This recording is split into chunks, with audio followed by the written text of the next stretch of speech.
Elkins presents the Elkins Accounting Hour with your host, Chad Elkins.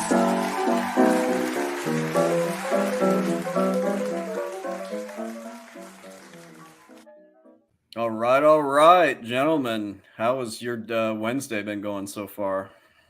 Pretty good. I played on a child's playground. Like the They allow was you- having out. Yeah, it's allow pretty you- cool.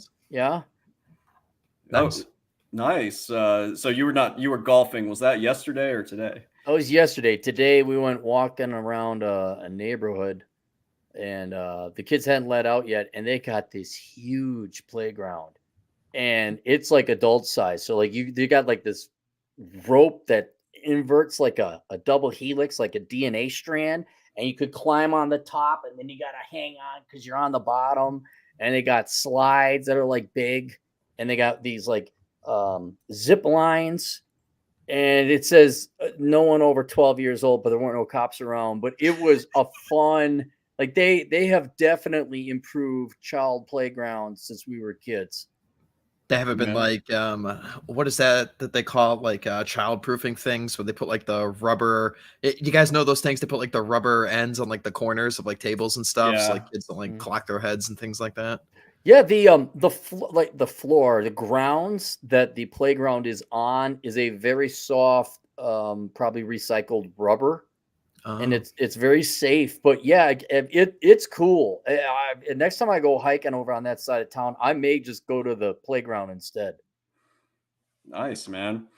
As we are doing here, as on this podcast, we have to have a beer while we do it. And this is a very excellent one. This is called Son of Juice by Maplewood Brewing Company, which is just down the road here. I think you can only get this here, but it is 6.3% wonderful IPA. What are you drinking, RedHawk?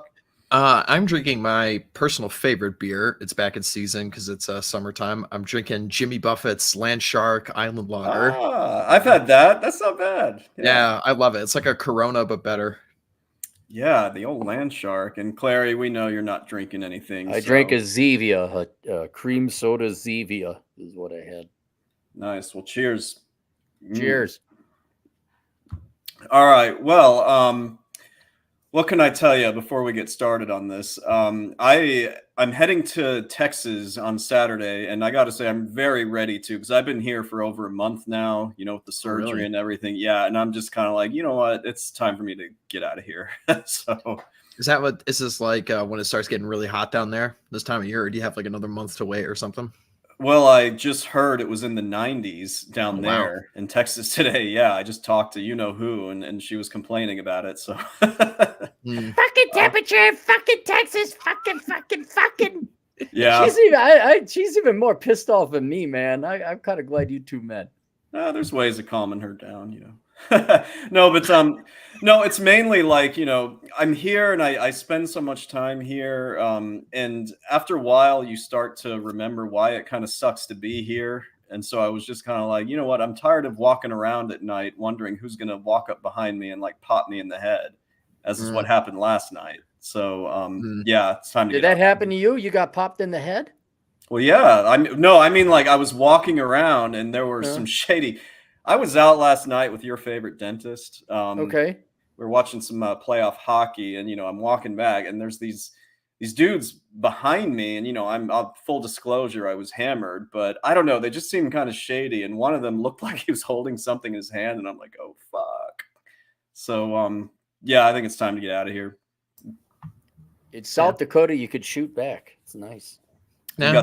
You got the great one to protect you in South Dakota. That too, yes. My personal bodyguard, the Great One. He watches the patron saint, my guardian angel, Great One. Are you back up north now, Cappy? No, I'm back in South Dakota. I had to go up, drive a friend to South Dakota because she was driving her way to Minneapolis and didn't want to. She's a city dweller, so she wasn't comfortable driving through all the mountains, let alone the time that it would take. So I'm like, all right, we'll do it in one shot. We'll get to South Dakota. So I drove her up there, and then I spent about a week just spring cleaning and watering and firing up vehicles. That was about it. So but now I'm back in Vegas for the next week or so. Okay. Cool. Did you drive back to Vegas or did you fly Nope, Spirit? flew. We drove her car because Uh, she drove down to Vegas, and then she was driving back to Minneapolis and didn't want to drive. Like really intimidated by the drive. yeah. And I'm like, this is what I was born to do. It's the part I was born to play, baby. So I just like, we're doing it. And I think it took us 18 hours to get Vegas to Rapid City. I've got a couple big road trips coming up in the month of June. They're going to be every bit of 13, 14-hour drives. So I'm looking forward to it. Yeah, it's a good time. I like road trips. It's fun. Oh, yeah. Yeah. I'm usually on like maybe 4 or 5 a year. I've already done 2 this year. So I'm excited to get a couple more in. Chad, have you ever done Oh, you don't have your license. That's right, I Chad. do I'm have sorry. my Oh, you have your license. Oh, I've done okay. many road. I don't know. I kind of hate road trips, to be honest. I mean, I'd rather just kind of get where I need to go and kind of do things that way. Dude, I just hate flying at this point. I can't stand it. Mm. It's such a bureaucratic nightmare. And no, honestly, I'm getting more and more afraid of planes falling out of the sky. I see shit coming out of like Boeing and all Yeah. the DEI shit. I'm like, I'm sick of it. I don't want to deal That with is it. true. Yeah. But Claire, you did fly Spirit back to Vegas, right? No, I No. flew. The Spirit doesn't. It's the one of the very few drawbacks of South Dakota is there is no Spirit airline flights to Rapid City. Oh, damn. So you can't just waddle on there with your little backpack. Nope. And... No, Allegiant. That's the same thing essentially, where they nickel and dime you. Like, do you want to fart leaning to the left or leaning to the right? That'd be $5. But yeah, I took Allegiant back because I think that's the only airline that flies directly to Vegas from South Dakota. Claire, I've flown Allegiant one time in my entire life, and that was with you and your GF from Reno to Vegas. That was the only time I ever did it. And yes, I had to pay $4 to sit like in the literal worst seat on the airplane, in the back, in the middle. It was like, what? Well, good thing you're small. We all fit in those planes just fine as short folk. Yeah, we're getting some short jokes in the chats there about you being on a kid's playground and all that. So I stand by my decision. I look, if you want, go on my Twittergram or not. Twitter. Go look at it. I had a good time. I don't feel the slightest bit of pain and guilt. I'll do it again. It was great. You're just nobody knows how to have fun anymore. You're all just jealous you don't have that playground in your town. Yeah. Well, in any event, RedHawk, I was. Do you want to explain to everybody how we came up with the idea that how we really need to do one of these when tax season is over? Yeah. So as I was mentioning how I'd been on a road trip previously this year, I had, I stopped in Chicago for one night. This was back in March. St. Patrick's Day. Yeah. Yeah. So it was the middle of tax season and I crashed with Mr. Elkins. And as we were having an evening of drinking and catching up and such, we were just talking about, how the tax season is going and such, and how I'd started working at H&R for my first tax season. And we were just telling some hilarious stories and some, insider baseball from H&R. And I think it was actually because Clary just decided to call you completely out of happenstance. And he's like, you guys better be recording this. And we weren't. So I ended up taking some notes afterwards. And this is essentially what we're going to do now. So here we are 2 months later. And we're going to give everyone the details. And there's some pretty hilarious notes to make. Yeah, I was pretty much like hyperventilating from laughing that night. I remember oh my God, it was so funny. Yeah. Yeah. I was like, you got to turn this into a comedy routine, man, the way. And you guys are going to hear what we're talking about here in a minute. So, well, I did want to tell you this morning, because I'm so busy these days. This morning, I went back and listened to the stream that the three of us did about pretty much your first 2 weeks at H&R Block. This was the date was January 24th, and you had just started working there, and I made some notes about what you were saying back then. So maybe we'll compare to what you have to say about it now. Yeah, I got it in front of me here. So let me ask you this. Do you remember what your initial impressions were before we get into this other stuff? Like when we last did the show, it seemed like you liked it for the most part, right? Yeah, I think if I recall, a lot of my initial impressions were, I definitely had to have mentioned that it was like the quickest turnaround I'd ever had on like a job interview ever. I put in an application and like 6 hours later I got a call, which was like totally unheard of for any other job I've worked for the last like 15 years, right? Since I've been in the workforce. So yeah, you guys could get a job tomorrow working for these guys if you wanted to. Related to that is like no corporate bullshit, which they had the entire tax season. There was none of that just because they were so desperate for bodies in the office, basically. Mhm. So I don't know what else would I have been saying. Well, you were saying just some quick information about your background in case people don't know. Like you had been in the trades, and you were kind of thinking, well, I want to maybe shift away from that because it takes a toll on the body. So you decided to get into the tax business, right? Yeah, very much so. And also the working remote option really appeals to me, and potentially opening up like my own practice either for next season, but definitely for the following season. We'll see, because we've talked before, Chad. I'm going to be relocating here at the end of the year, so Yeah. depending on how quickly I get settled in and such. I mean, you can find an H&R job anywhere, so I might just work for these guys for one more season and then do my own thing, or maybe if I get on my feet way quicker than expected, I'll just do my own thing for next season. We'll see. Yeah, yeah. It sounded like a good idea to me, like when you were telling me about it. And a few other notes which I have highlighted here. You had mentioned back then that the H&R Block tax course, kind of their training deal, it cost $150. You said that the course was more difficult than the actual job was, at least like Yeah. up till that point. Yeah, I'd still probably stand by that.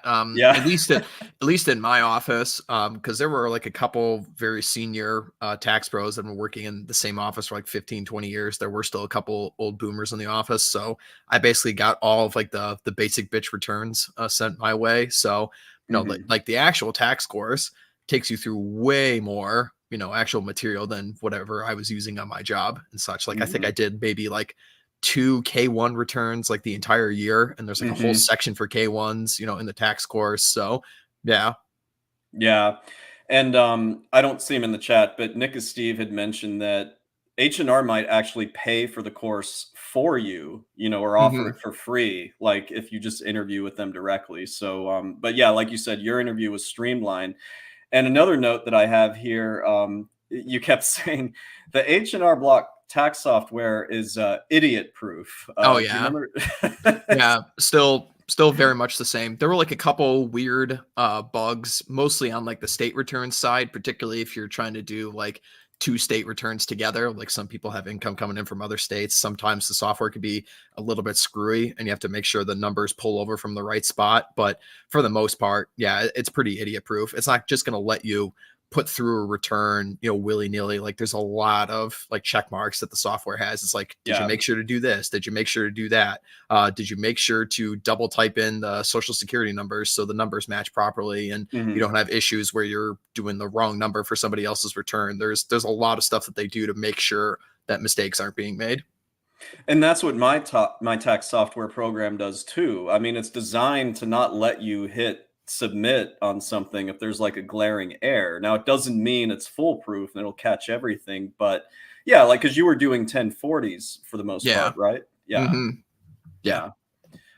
And let's see. And I ended up doing around, it was like 180, 190 returns. Yeah, through the whole season. That's actually really good for your first season. Damn. That's a lot of experience. That alone right there is worth more than 4 years of college. You learn more in a season, not even a year, in a season than you would a whole year of college. Yeah. Oh yeah. Yeah, absolutely. Yeah. And I remember I took a accounting and stats class in college. God, it's coming up on like 10 years ago now almost. But yeah, I mean, I barely remember anything from that class, but you're right, Cappy. I definitely learned way more working on the job with actually like seasoned pros in the office as well. And they were all super friendly with me. Like any question I had, even if it sounded like kind of stupid, well, like they were totally there to help you out. And again, I think it's just because they needed like warm bodies in the office. And I also have on the list here from back then. Do you remember using the words "dregs of society" at certain times when we were... Yeah. I've got some notes in here about some of my clients. I mean, there were some. I really ran the whole gauntlet. There were some like absolutely awful dregs of society people. There were some really cool people. There was 2 of perhaps some of the hottest girls I've ever seen in my entire life came into my office, which was, just brightens your day, right? Anytime you get to see a hot girl is really nice. But yeah, we can get into that. Sure. And I guess just to round it out, and then we'll talk about how the rest of tax season went. The notes said, so you had never had any tax experience, correct? You just kind of went in Zero. there? Zero. Zero. Okay. And what you had said back then, you said they won't feed you the wolves. The employees were helpful. It's not like competitive or backstabbing. They have no reason not to like help you out with something, while you're doing a return. You had a flexible schedule. You said the days went by pretty quickly because there was always something to do. And Yeah. then lastly, there's a question. Oh, so you answered it. You were talking about the H&R tier system, how it's like 1 through 6. And yeah, Nick and Steve was like, what level did you upgrade to? Is that what that was? Or? Yeah. So they have like a system of 1 through 5 or 1 through 6, depending on the office you're working for. And I got up to a 2, and it was like you take an additional like 6 hours of training, which it's not really 6 hours because you can literally just like breeze through it as quick as you can, right? And then you have to take a test, which is a 30-question multiple choice test at the end, and that's how you get to level 2. And they give you a $750 bonus for doing that. So Nice. I did that in the season. Sounds like a video game. Yeah. So I got to level 2. 2. Yeah. Well, how they do it is that so they have like online appointments now, right? Because not everybody wants to call into the office because Zoomers are afraid to talk on the phone. So what they have you do is they have you fill out like a very brief questionnaire, basically like how complex is your return, right? And then like the software calculates what level of a return is this, and then we're going to partner you up with a tax pro that matches that level. So they don't have a guy who's coming in who owns his own business and has, like $40,000 worth of deductions and charitable donations. They're not going to give that guy to like a first year pro. Yeah. And Nick and Steve said that his office was competitive for walk-ins. Did you see that in yours, or was it more laid back? I'd say I maybe had, because there were so many old timers in the office who had a rich client base, I'd say maybe 30% of people who came in were walk-ins this year. Okay. So like majority of it was like returning clients, but there definitely were walk-ins, and I got most of them. But they're generally pretty simple. Most of them are just like 1 or 2 W-2s and maybe like a 1099 INT, maybe, but they were pretty simple for the most part. Any bums with lice or people that stank? I did have one guy. Okay. Yeah. One guy who was like recently homeless. He never came back in though. We gave him like an opening quote kind of deal, and I never saw him again. And there was like another guy who somehow had like a wife and kids, but just smelled like total shit. And wasn't even like, it's not even like skunk weed stuff. It was just like, dude, like, do you live under a bridge or something? I don't know. The only reason I ask is because every time you see those people, Liberty Tax Sign or H&R Block, it's always in a strip mall, and there's always homeless people around. So I'm just wondering, like, I wonder if the homeless people ever walk in there and want their taxes done. Yeah. So I had one of those. Well, I guess we can get into the bit of the clientele, right? Let's do it. Yeah. Yeah. So all right, hold on. Let me open up my notes here because I've got quite a few. Here we go. All right, first guy at the top of the list. This was like mid-February. So I guess we'll give a little prelude to the people in the audience. So people who are coming into tax offices in the beginning of the season are not like dear old Cappy here who want to get things done with right away. They are the people who need their tax refunds to survive.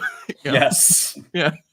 Yes. So this was one of those guys who wanted to get his tax refund so he could basically, live and pay for his food for the next couple of weeks because, of course they have like no income and such.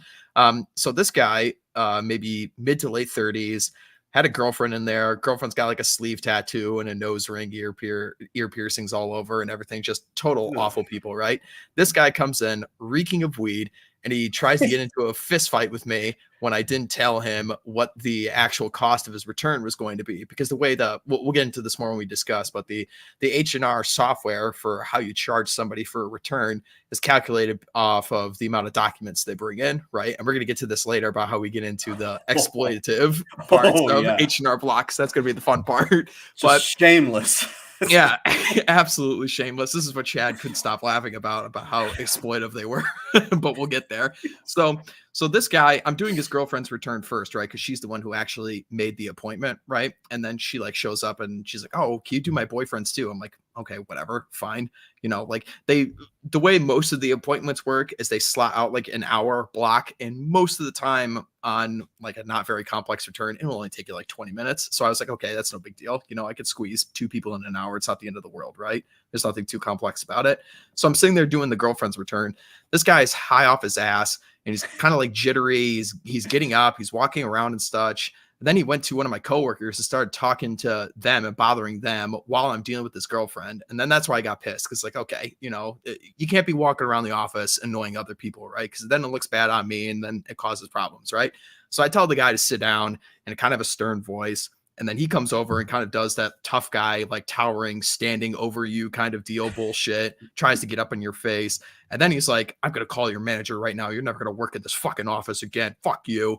I'm just sitting here like, are you fucking kidding me, dude? All because I didn't tell him how much it was going to cost him to do his return, right? But I gave him an estimate like 3 times. Sir, it's probably going to cost you between $200 and $250 because that's what most of them average out to, right? He's like, well, why can't you just tell me? I was like, dude, I'm literally doing your girlfriend's return right now. I'm plugging in the numbers. I need to see your documents, of which, by the way, this guy didn't have physical copies. They're all on his phone, right? Oh, so that's the worst. It is the worst. It's the fucking worst. Fucking worst. Yeah. You gotta like blow it up on your phone and be like, well, I force people to email them to me because I'm not doing this bullshit. Well, the other thing too is that for H&R Block, we have to keep copies of all of their documents for the returns. So either way, I mean, I got to print out a physical copy and then go take it over to the scanner to scan it into the system anyway. So I tell everyone they have to email it to me and then I go and print it and then make a copy for later, right? So this guy was giving me shit. Eventually the manager got involved. They shuffled him over to another tax pro in the office and then we got him out of there kind of deal. But it was actually kind of nice because I was prepared to have like the first moment of like corporate bullshit. This was like in the middle of February. It was like, I'm just going to walk out this door if they don't side with me on this bullshit because, well, but to my shock, the district manager got involved and the manager of my office got involved and they actually gave me a $20 gift card for excellent customer service. So I was shocked. I thought for sure I was going to get lectured too, like, oh, you got the customer's always right kind of stuff. I was fully expecting this kind of bullshit, but I got none of it. And then at that point I was like, oh, okay. All right. This is going to be fine for the rest of the season at this point. If they like me at this point, it's not going to be an issue. And it wasn't. So that was like that was the biggest issue I had the entire year. Let's see. Let's go on to my next bullet point. Oh, here we go. Cappy, you'll love this one. Single mom, white trash in a trailer park. She got a $15,000 tax refund because she has 2 kids, 2 others on the way from 2 different baby daddies, and she was 23 years old. Wait, two others on the way from 2 different babies? She had twins, so she's having twins. So like the first 2 kids were from one dad, and the second 2. Okay, all right. So she's a piece of shit. Okay, yeah, but she's getting a $15,000 tax refund. So yeah, just goes to show where your tax dollars are going, guys. I have lots of children. Credit, yeah. God, refundable child tax credit. Can you say what her job was? Is she like a NASA engineer, a doctor? What was she? Of course not. What high profession did she have? Well, I can't. I'll type it. I'll type it in the chat because what she did was kind of identifiable. Hold on, I'll type it in the private chat. Okay. OnlyFans. Well, when you said there were hot girls that you saw, I was like, yeah, they're probably in the industry somehow. Yeah. Really? That is unique. Yeah. Very unique. What? Oh, yeah. Really? That's very odd. That's why I wasn't going to say it because that's really identifiable. Like who does that shit? But let's just say her income for the whole year was like $4,000. So she wasn't working very much. Yeah. So there goes your. Here's my question for you because I remember just laughing about this, and this goes back to the guy who threatened to beat you up about that fee that he was going to have to pay. Yeah. What is the story with refund transfers and how H&R handles those? First, explain what those are. And here we go. So. so bad. So, of course, because if you're coming into H&R Block and if you're coming in the early season, like we were talking about, you need your refund to survive, right? Now, of course, none of these people are in a position to be paying $500, $400, $300 out of their pocket, depending on how complex their return is. So we offer what's called a refund transfer, and we could just take the fees from H&R Block right out of your tax return, right? So you don't have to pay any cash up front. Now, of course, because H&R Block wants to make their money, they charge $40 in bank fees to do that. And it's literally just typing in Pressing a button. Yeah, it's just typing in a routing number and an account number. It takes not even 5 seconds to do. Nope, we're charging $40 for it. Do you have to disclaim that to them? Yeah, you gotta And tell help. them. Okay, Red. What percent of people agree to that? Ooh, it's probably a good 85% of people will agree. The vast majority of people are willing to pay the $40 transfer fee. Oh yeah, because they can't pay the fee. I'll bet because they don't have the cash to pay the fee outright. Is that it? Yeah. That's totally what it is. And particularly when you get to these like child tax credit or earned income credit returns where these people are getting really big refunds, right? It generally coincides with if people are getting bigger refunds, they're much more inclined to use the refund transfer. Because if you're getting like a $2,000 refund, oh, what's $40 out of $2,000, right? Well, but if you're getting like that's 2%. Yeah. But if you're doing like I don't know, maybe you get like a $200 refund or something, right? People are just like, no, I'll just pay it. Like I'll pay cash, because they don't want to pay the $40 fee, right? So it coincides much more of like the bigger return you're getting, the more likely people are going to use the refund transfer. Yeah. That is awesome. Is there like a payday lender in the same strip mall as the H&R Block that you work? No, there is not. Not in mine. Darn it. I have this picture in my mind. I have this. Hold on, I gotta interrupt because Christian Patton says, I just spent the last 3 months working in a Walmart kiosk for Jackson Hewitt. Oh no, those clients were regulars, the ones you were talking about just a few minutes ago. Christian Patton, I may need you to email me because we talk about H&R Block, but I really want to hear about Jackson Hewitt. So So we'll go on to the next kind of people that come into the office. There's people that will come in there that will try to pull a fast one on you, trying to hide stuff as opposed to getting like an actual like real accountant if they're going to go through the dog and pony show of hiding stuff. So I had one guy of Middle Eastern descent who works for like 10 different fast food restaurant joints. And I'm assuming they're all like owned by his family or some shit or something like that.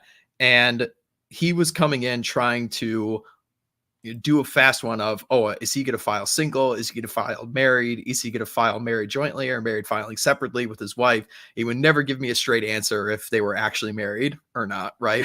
And then the wife finally comes in at some point, and the wife is making money from her mother because her mother contracts her out to clean the mother's house. And so she's like an employee of her mom, but also the wife is like in real estate and makes like $200,000 a year. So I'm like, what the fuck is wrong with you people? Coming in here trying to pull fast ones on people. Just pay your money and beat it, especially when you're immigrants to this country, you fucking thieves. But well, so that's another one. Let's see. One really cool guy I met a veteran who was on the USS Liberty, which is really, really interesting. If anybody knows about about that ship and the history around that one. No, what about it? What, you might tell us what it is quickly. The USS Liberty is the ship that the Israelis blew up in the 70s. It was an American ship and the Israelis fired on it and blew it up. So people can look into that history. But needless to say, because of all the nonsense going on in the Middle East right now, and this guy's like on death's door. He's like in his 90s, and he's coming in and just the first thing out of his mouth is like, I fucking hate Israel. First thing like out of his mouth. He's just one of these old timer, boomer guys. So that was interesting to talk to him. He was kind of cool. But like I said, he was on death's door. I had a dude bro in his 30s who worked for one of the major sports teams. I'm not going to say which one. He had a 45% drop in his income and his wife was not aware of it. So I had to explain that to him and the wife when they came into the office, and the wife just looked at him and said, "You made that much this year?" So that was pretty funny. Let's see. I had, oh my God, this job made me hate Zoomers. Because I had a couple of them. I had a couple of them come in and they couldn't even remember like 6 months back. I don't know if they're all like smoking dope or something and they can't remember like 6 months into their past, but all of them are like on DoorDash and you're asking them questions about like, oh, so how long did you work for these guys and how much did you work in this area? And they're like, oh, I don't remember, man. I can't do that, man. It's like, do you know your social security number? Oh, I don't remember, man. They just know like zero basic life skills stuff. So they were really infuriating to work with. However, I did meet one kid who's like 24 and who recently just got back from an African safari, and that was awesome. So I was talking him up because obviously, you know, big game hunter myself. So we had some cool exchanges there. So that was awesome. I had a 72-year-old Jewish woman who was donating all of her money to various animal rights groups. So of course she had no kids, no husband, you know, nothing like that. So that's wonderful. And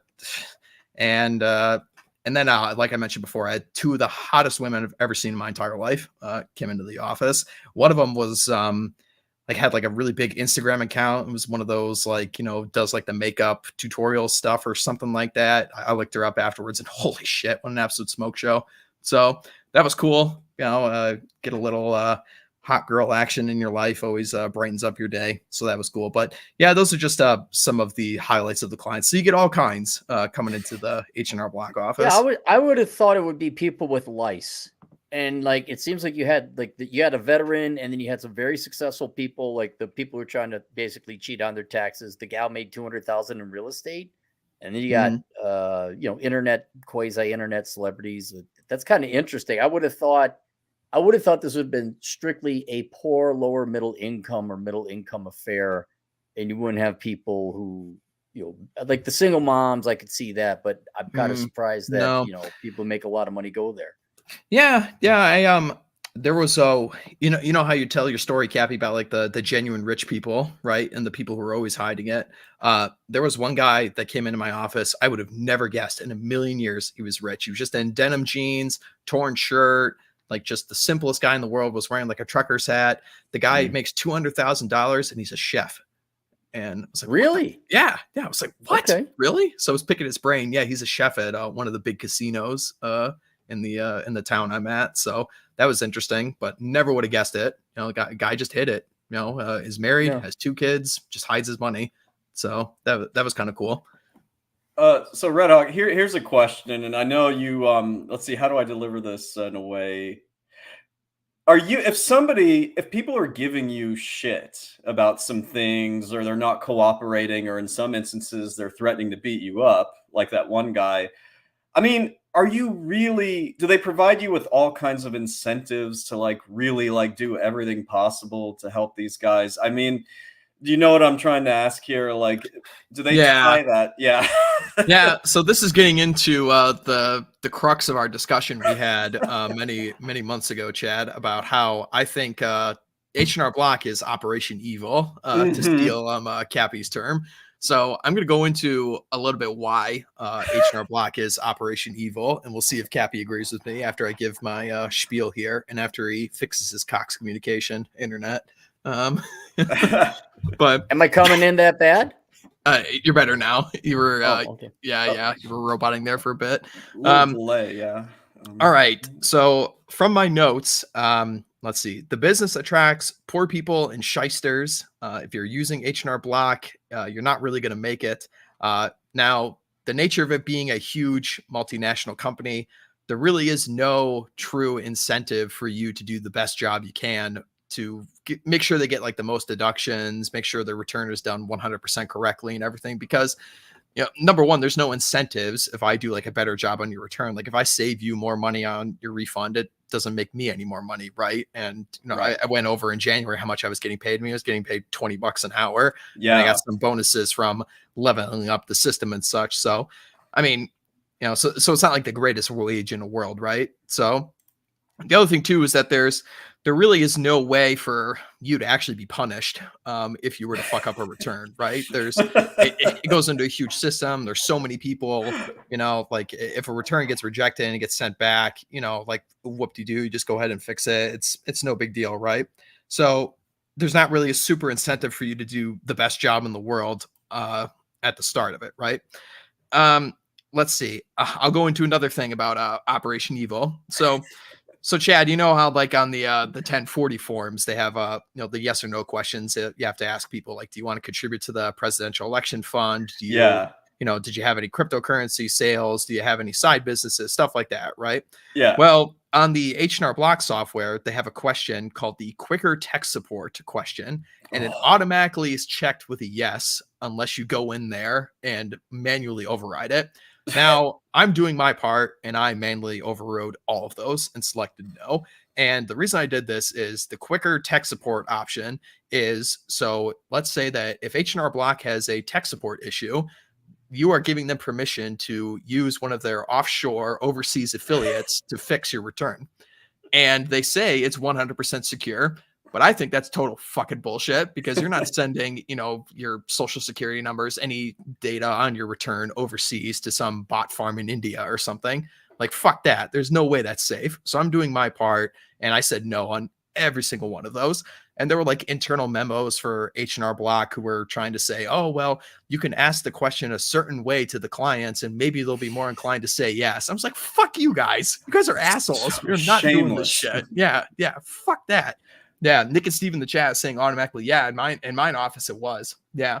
And 100% every time if it was a digital drop-off, it was a digital drop-off is checked every single time.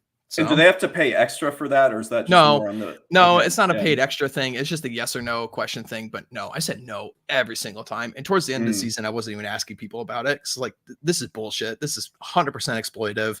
And this isn't like something, oh, we're going to take advantage of idiots by charging them $40 fees. This is the fact that, oh, we don't want to hire people actually here in America to get the job done properly. We want to hire people overseas to save a quick buck. I'm like, fuck you guys. You're also putting people's like personal info at risk. Like, that's bullshit. We're not doing that. Now I will get into the 2 add-on products that H&R Block can offer you at the end of each of your returns. Is this insurance? An insurance for the We're getting there. Yeah. Oh okay. my God. When I heard this, I was like on the floor when I heard this.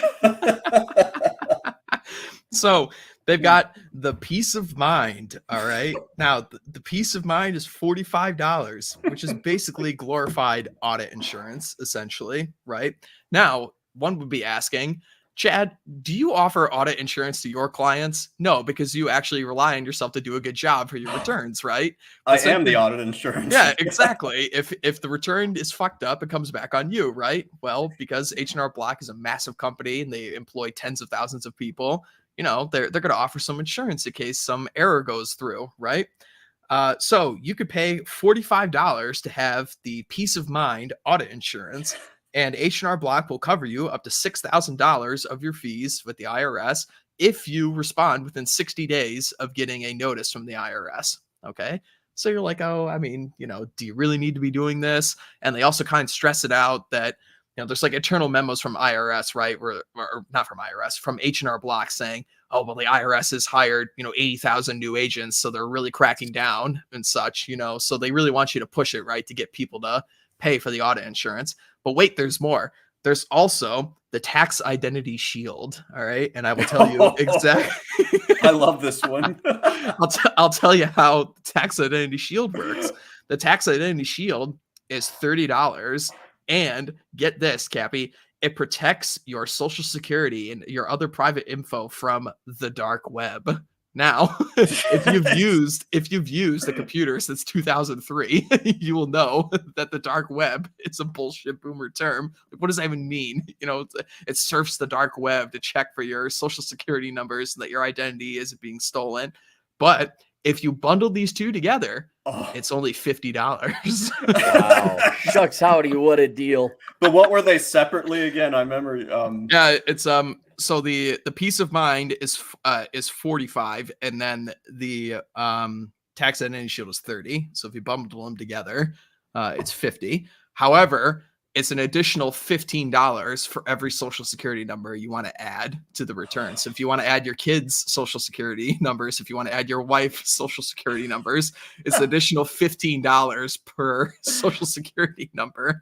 So I got a question. So this is what goes to some spreadsheet that nobody uses. And then when you're audited, they get some 1-800 numbers, so some offshore customer service thing, and they can't help them for shit.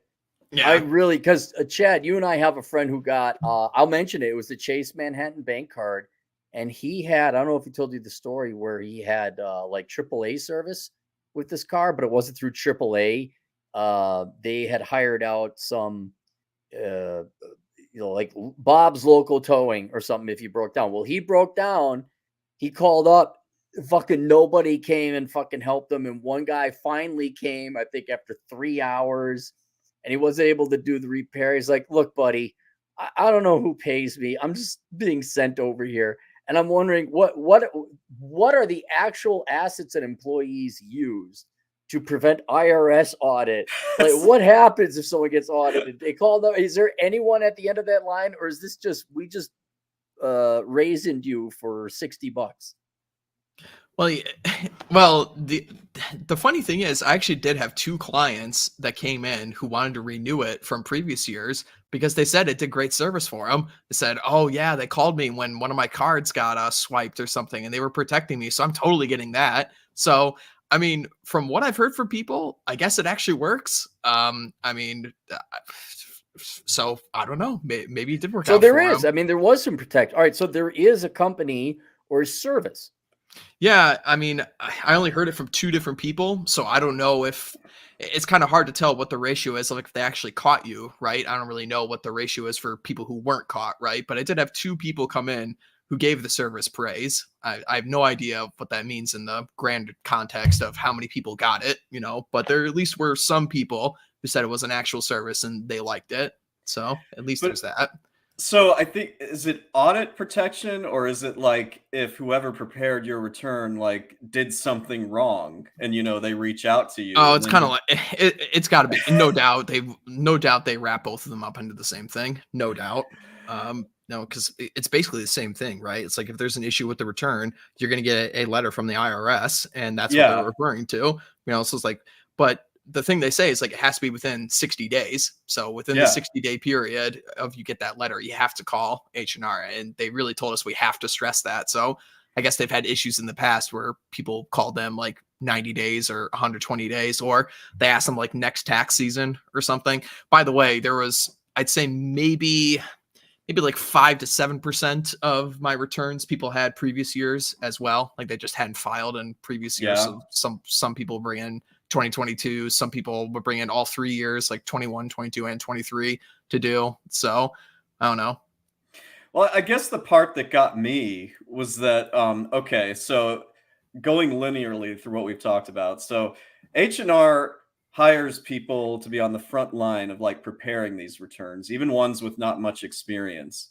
Those sort of front line, and like, because you were one of these, RedHawk, you didn't have experience, you just got in there. So there's not really any consequences for them for making mistakes. They don't have incentives, at least financial ones, to like go above and beyond.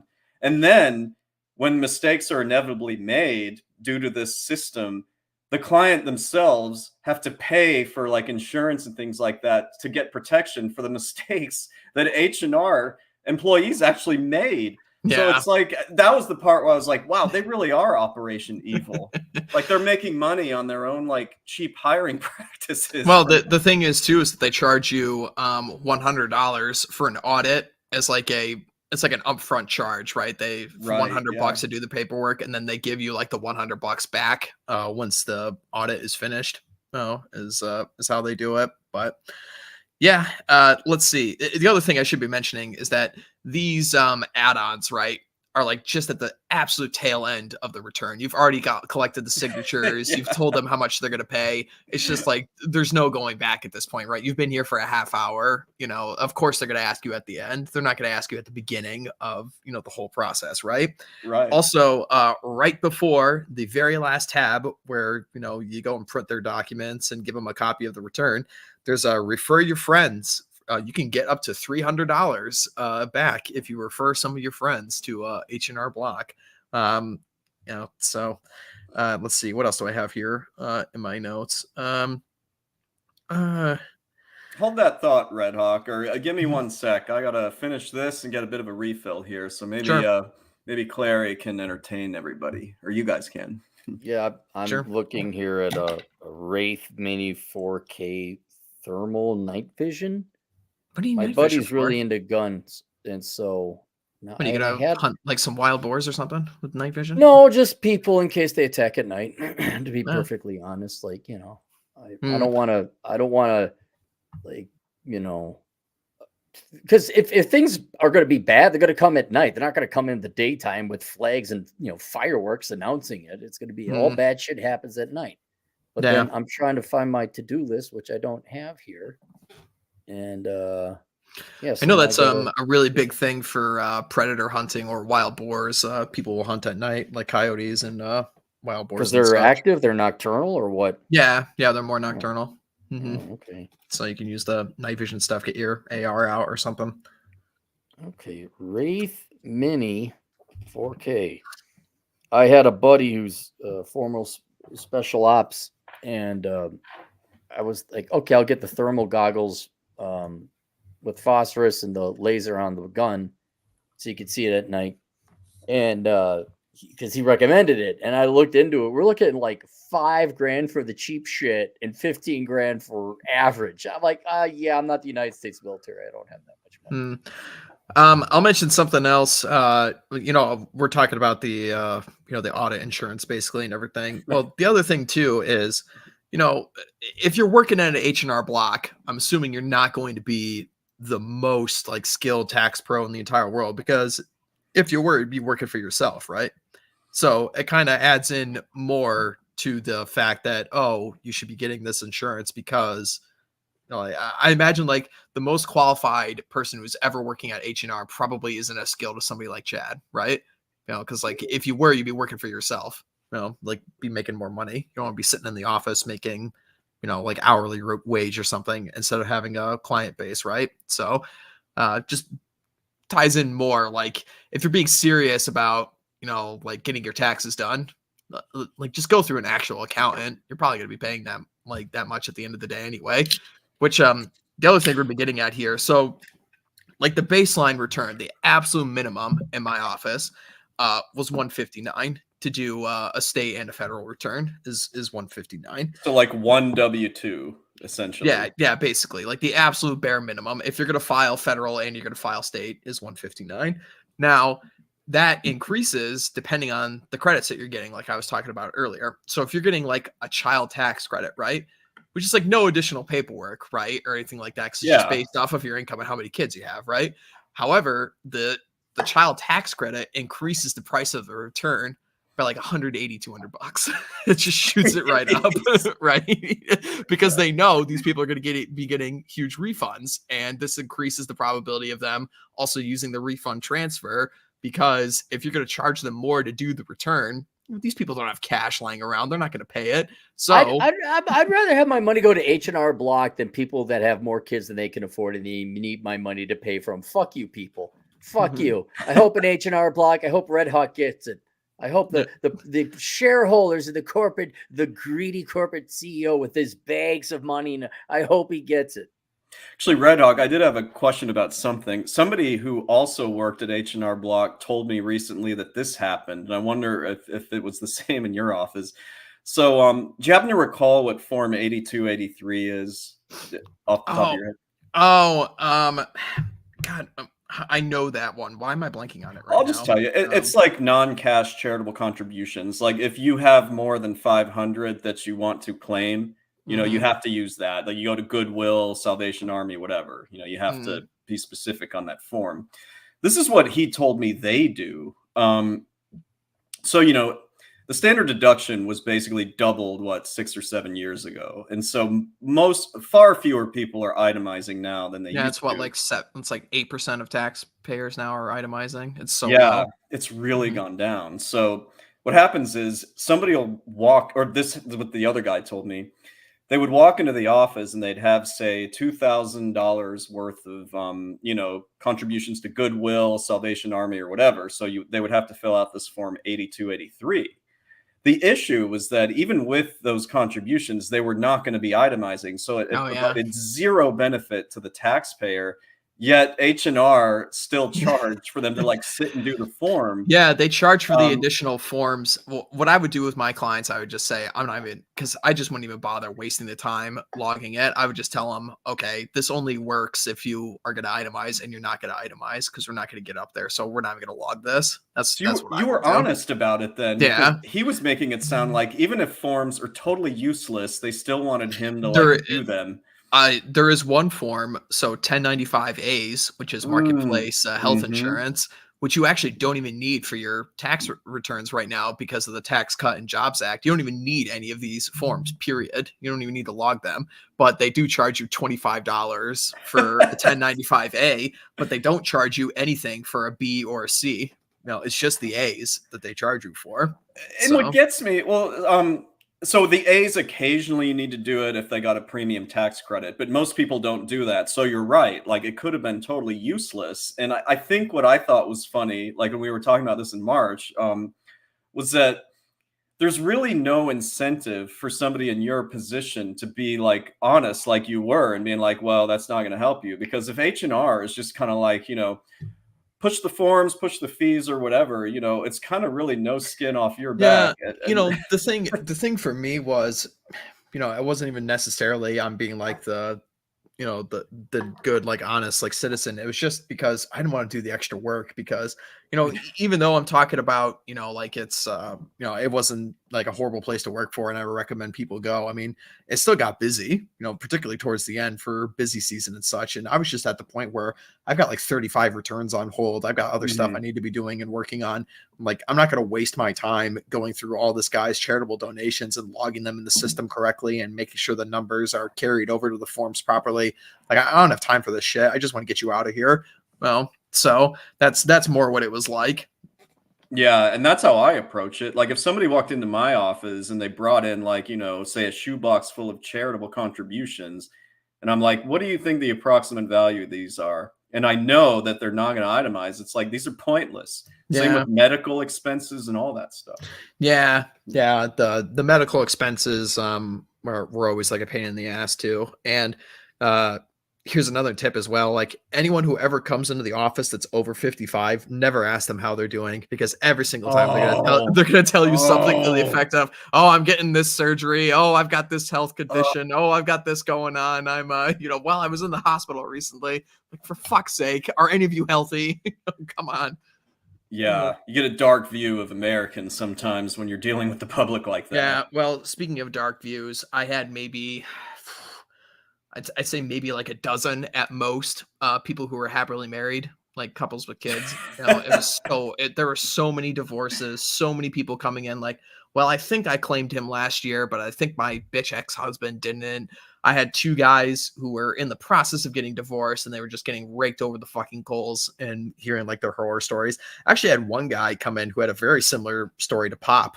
He's a military guy, wife being a total bitch. He was recently deployed and stuff. And he actually seemed like a pretty cool dude and a straight shooter. The other guy who came in who was getting divorced kind of seemed like a total bum. And I kind of understood why.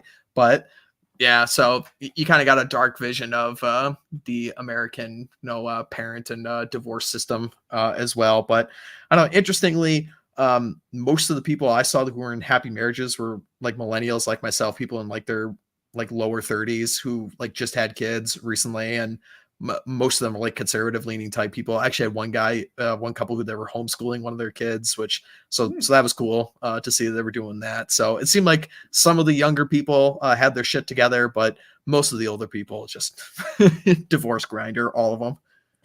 Yeah. I've got some of my clientele, kind of the same deal. Like I've been doing this a decade and I've had clients with me. The amount of divorces that picked up after COVID, I was like, wow, you guys really hate spending time with each other, don't you?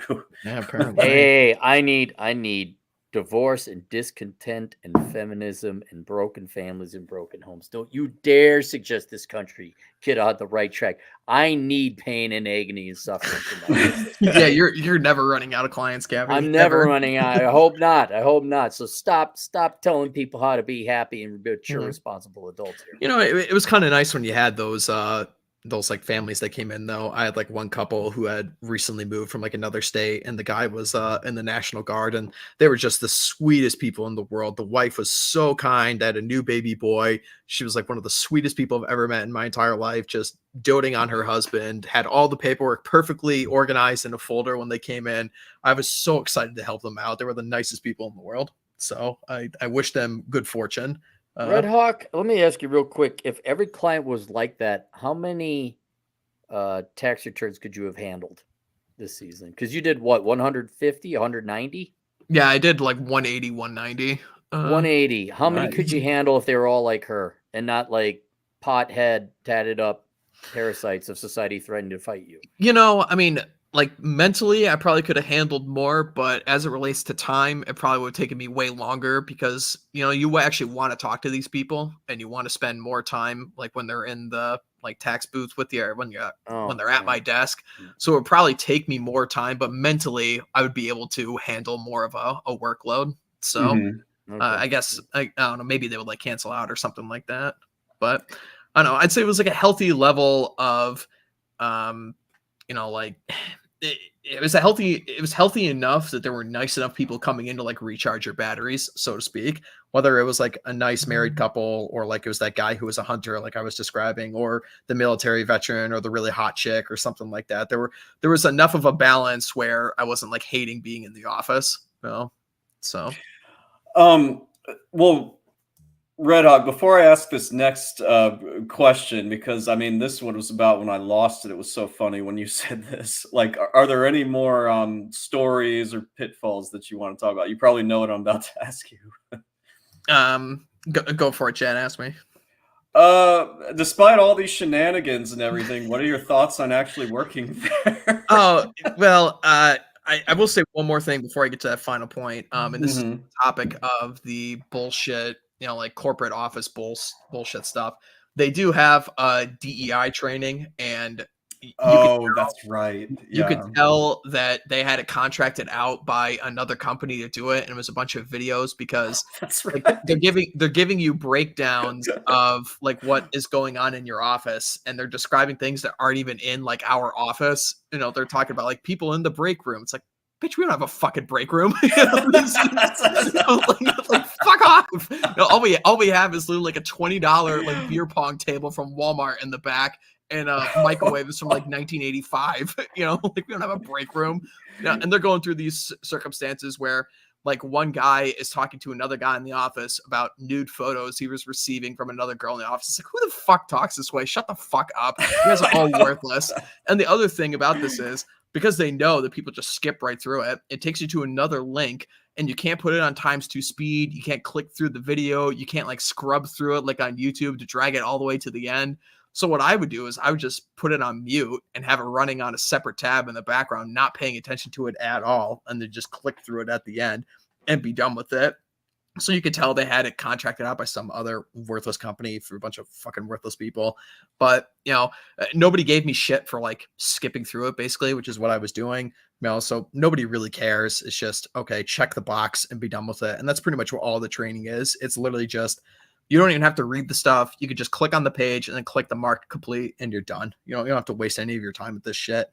And so that's basically it. But I will say this, like Chad was saying, at the end of it all, even like the super exploitative stuff that they do of the, you know, of the poorer people in our society and the downtrodden, the you know, the shitty clients that you might see, also some of the good ones, the zero boomer politics. I would totally recommend people go and work for these guys. I learned a bunch of stuff. It was a totally fine office to work in. It was 100% flexible hours. You know, I mean, I stream on Thursdays, so I just took every Thursday off, and they were like, "Oh, okay, that's fine. You could totally do that." So I would totally recommend people go work for them. I had no issues. Well, I mean, that's no awesome. It sounds like you had a great groundbreaking experience. issues. Yeah. It just sounded like you got some stories to go along with. There ain't no experience that's 100% enjoyable. But even you're gonna look back and like, let me ask you this, Red. This is what I would do. Like the douchebag with the tattoos and they don't have money. Do you write down their names? Like maybe I'll Google search them later in 10 years to see just how fucked up their lives are. I probably could do that because they save the numbers.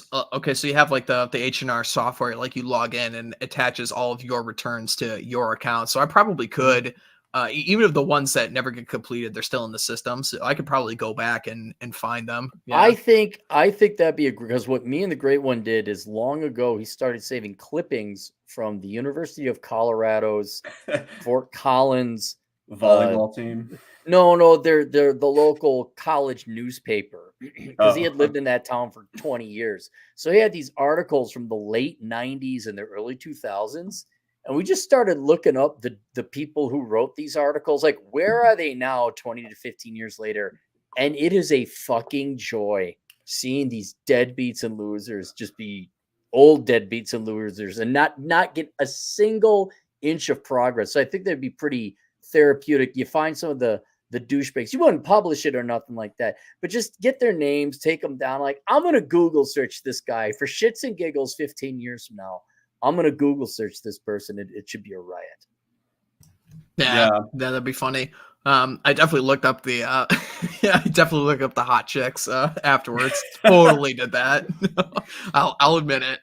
Very, very attractive women. So it's so rare that you actually see one walking around in America these days. And you're like, oh fuck, it just brightens your day. And one of them came in with like the tightest fucking yoga pants on in the entire world. Her ass was pretty much hanging out when she was walking in the office. It was like, you know what? You go, girl. Fantastic. I love it. I guess the part that, when we were hanging out, we were first going over this, like he was telling me all these stories about the shameless adding of fees to protect H&R or protect the client from the mistakes that like clients at H&R or the preparers at H&R make. And so we're going through all this. And then like at the end, RedHawk goes, despite all that, it's a fantastic place to work. And I was just like, oh God. And Chad was like rolling on the floor. But yeah, I mean, it's true, everything aside, the Operation Evil that they do, the weird clients and everything. So evil. Yeah. I'm telling you guys, I mean, I do not regret my decision to switch careers at all. I had, I wasn't clock watching at all, which is what I think is the worst thing you could do at a job. Right. Like if you're just sitting there and you're watching the clock all the time. I mean, the other thing too is they had no issue if I was on my phone. I mean, I was tweeting out bangers. Like if anyone was following my Twitter account and I tweeted like 10 times in a row, that was just me at work because I had nothing else going on. And they didn't give a shit if I was on my phone. I was listening to podcasts. I was listening to fucking Cappy when I was, typing away, crunching numbers and stuff. They didn't fucking care. They were just happy to have people in the office. And that's what I was doing in like 2012 and 2013 when I was first getting started, with my own prep. Yeah, I'd listen to Clary's, old school YouTube streams. Yeah, I like I said, they train you. They have the course. They're, at least in my office, they were more than willing to help people. The clientele, was like hit and miss, but you do get those bright ones, like I was saying, like the stealthy rich guy or like the cool young kid or something like that. So, there was, at least in my office, there was a fair mix of people. And like I said, I learned stuff. I wasn't clock watching. It was a totally fine job.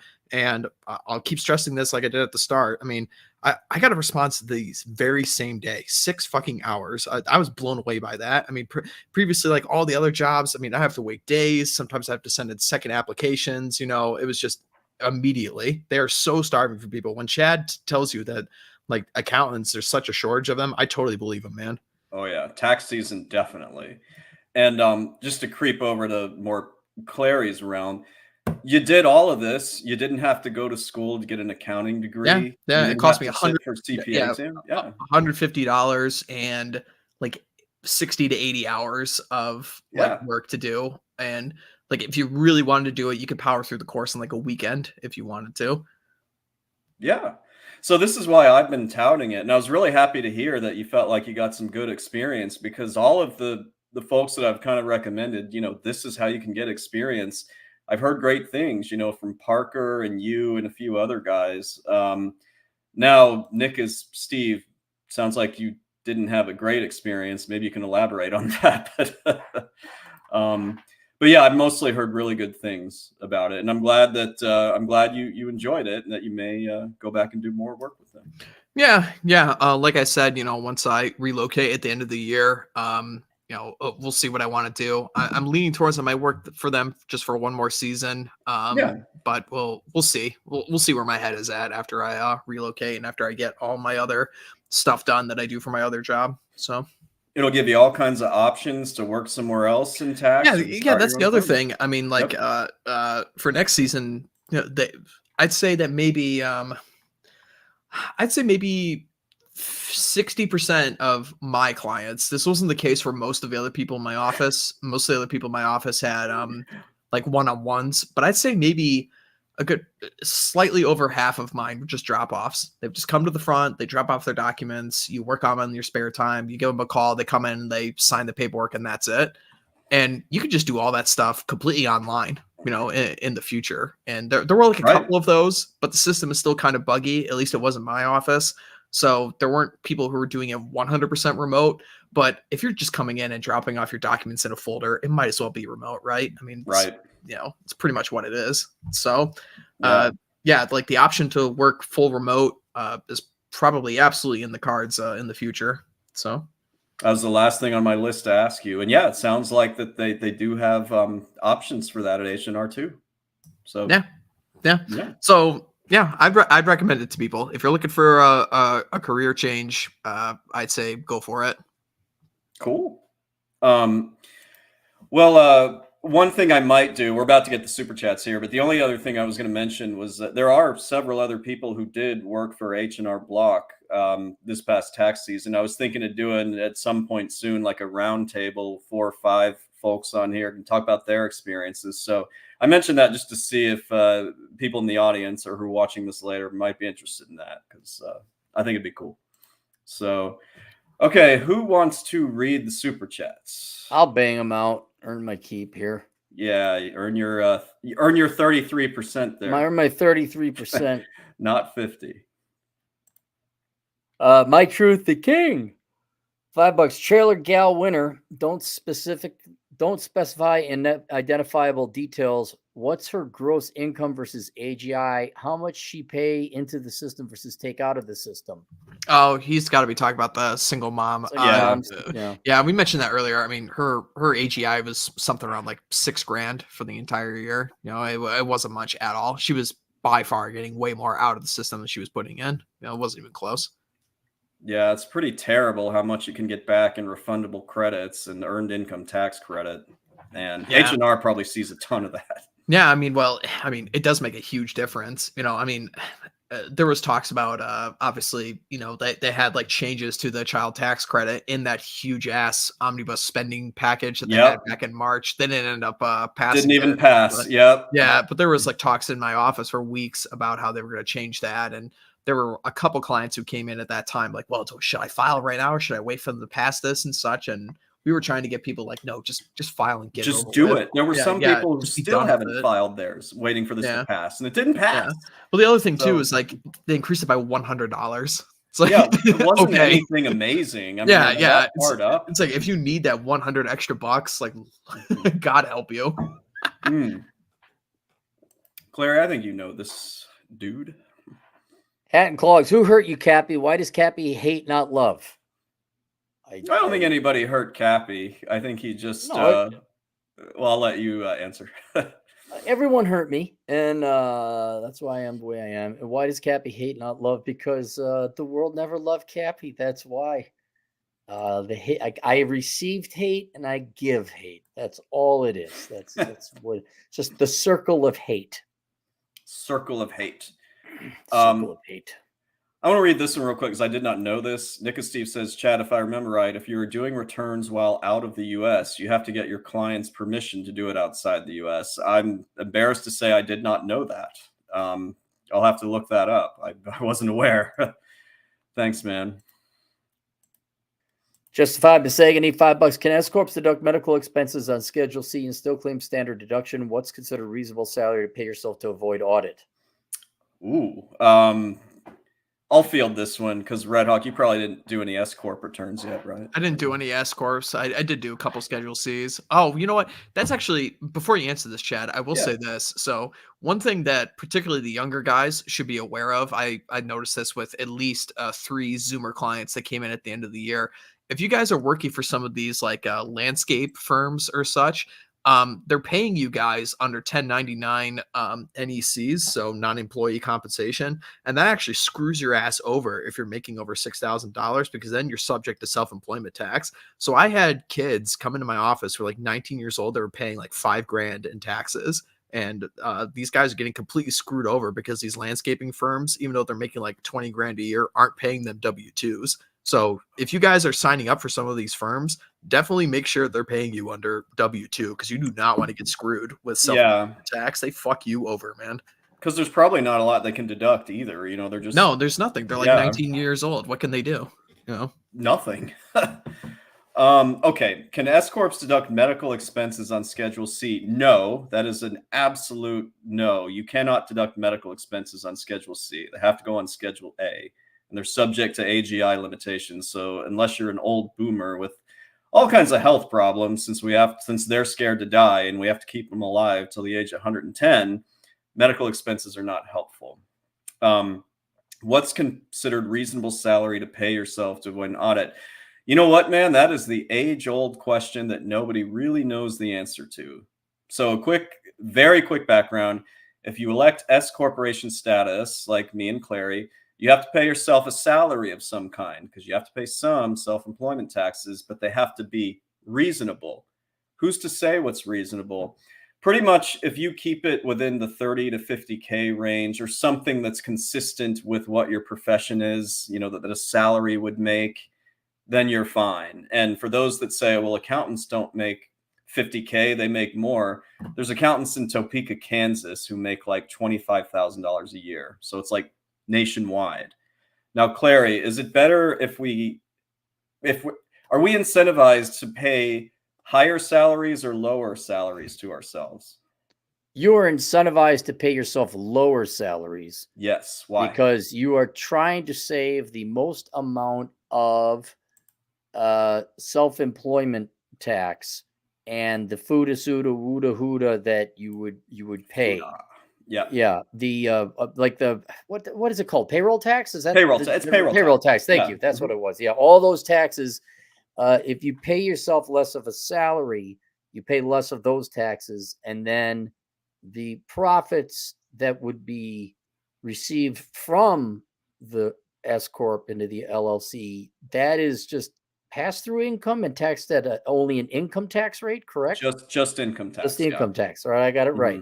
No, you did. Well done, man. And that was why I was happy to convert you to this years ago, because man, you needed it. Last thing about this is that if you are approaching retirement age and plan to draw Social Security, assuming it will exist, then maybe you want to increase that salary to pay more into it. Andrew S. $5. And after this one, I got to get going, guys, because I got dinner plans. It took me 2 hours to do 3 years of 1040 EZ forms. 1 hour at the post office. IRS is dirty for putting a line and asking how much of my money I want back. See, that's weird because we don't have 1040 EZ forms anymore. Back in the day, probably he's talking. I think the point he's making is that he has to go to the post office, have it certified, all this other bullshit. Yeah. And then, I don't know what he was doing with the 1040 EZ form. All together, Chad, you know this better than me, but like the tax code is what, like 15,000 pages at this point. I mean, it's a shitty government. So we're going to get shitty systems to clean up their mistakes. So, I mean, no part of the system is foolproof.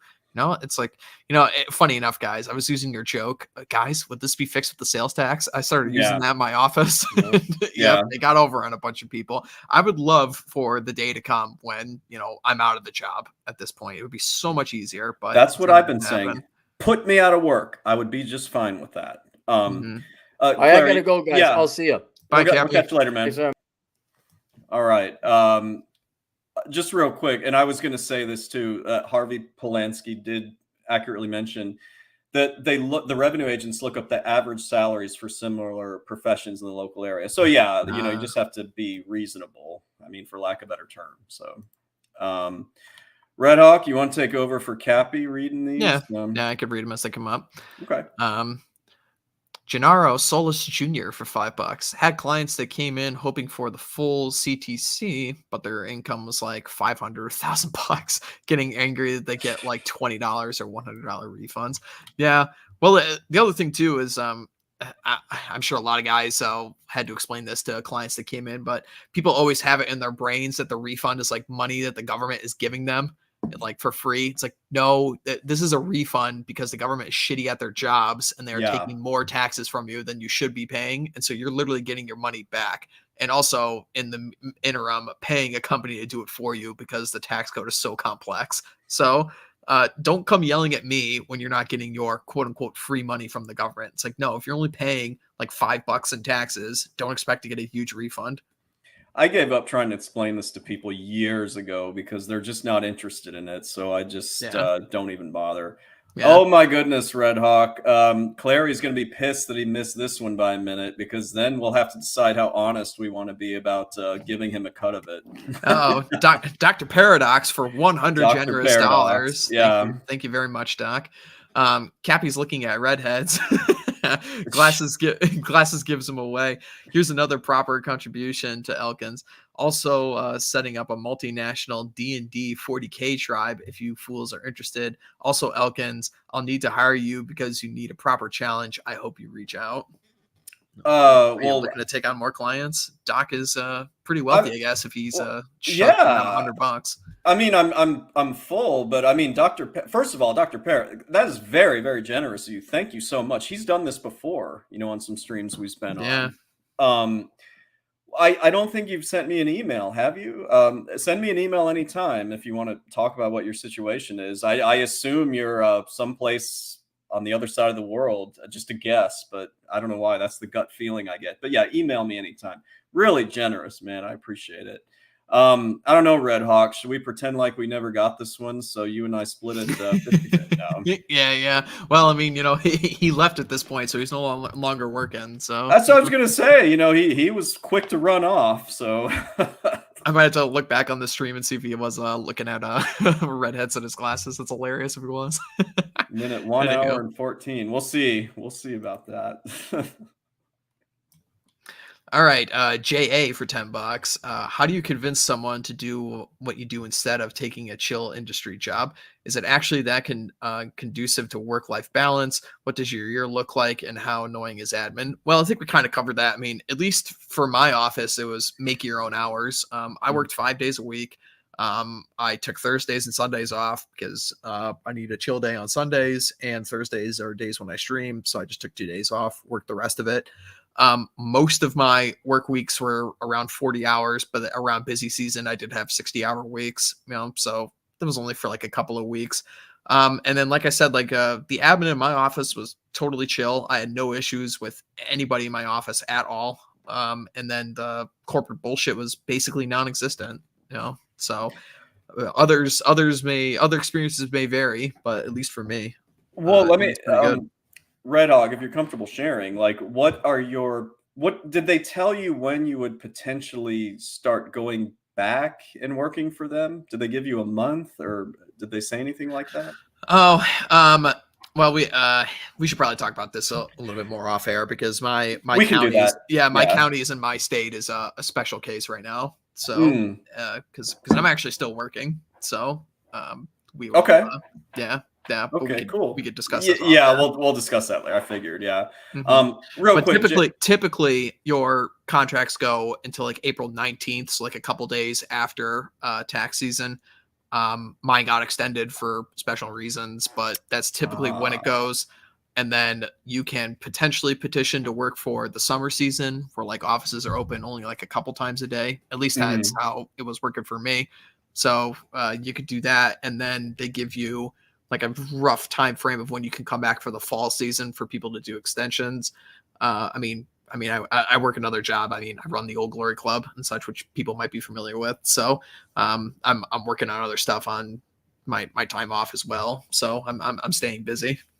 And I did link RedHawk's channel in the description. Maybe I should link the Old Glory Club too. I can do that. Yeah, sweet. And just real quick, JA, in case you were talking about me, I just tell people that the biggest part about working for yourself is that you get to decide which clients that you do and do not work with. And to me, that is the absolute best part of being self-employed. And you're saying, what does your year look like? It looks like however I want to make it look like. So just in case that was directed at me. Yeah, the thing is, in this industry, people have to pay taxes. So it's basically how much work do you want to take on? There's always going to be somebody who either filed an extension or has to file a return. It's one of those very rare industries where there's just an infinite number of clients. You will never run out. It's impossible. Agreed. And remember the shortage. And it's like we talked about, the tax code is not getting any simpler. So keep that in mind. All right, Sam Whiskey for $10. Hey Vlad, what percentage of female CPAs get burned out because or because of the stress of the field?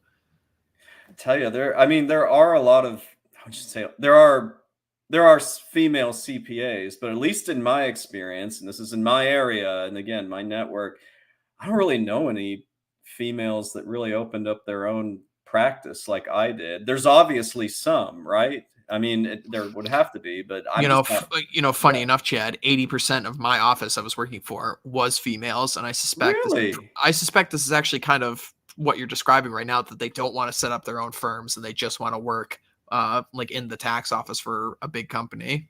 So it might be like more ammunition for your claim, because like, do they want to go out of their way to start their own firm and such? I don't think they're big risk takers like men are.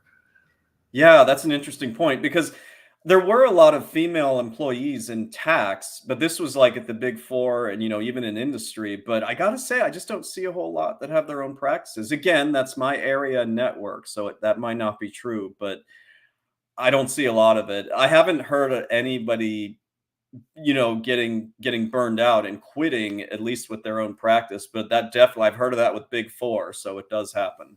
Yeah. Nonstop Dre for $3.60 for $2. Everyone knows only Chad gets 9s and 10s, brah. Well, Facts. I mean, that's sweet of you to say, Dre, but we've all gone slumming. We've done that before. COVID years were hard, so I don't. It'd be nice if I only got 9s and 10s, but there's only one 10 I'm concerned about now, and her name is the candidate. So the candidate does a good job. She takes good care of you. I think so. Yeah.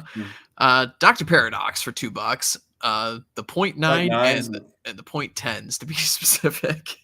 Yeah, I wish Clary was here for that. Yeah, and you know what, Dr. Paradox, that you deserve. If you want to make fun of us for the rest of the stream, you go right ahead, because that was as long as awesome. you pay. Yeah, as long as you pay for it. Yeah, $100, man. You're too kind. Mm-hmm.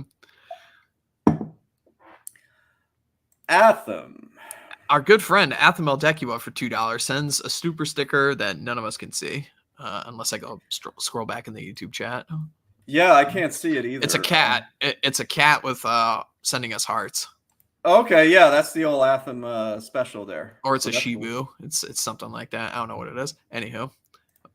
Let's see what else we got. Whoa, Atham, what are you doing, man? $20? Atham with another super sticker. Yeah, Atham, you didn't have to do that. You were being way too generous. If Clary, you know what? He probably wanted Clary to see that, but it's too bad. Clary missed $100 super chat from Dr. Paradox, and now he's out. Yep, snooze, you lose, Cappy. Yeah, again, RedHawk, we have to decide how honest we want to be, because he's not going to go back and watch it.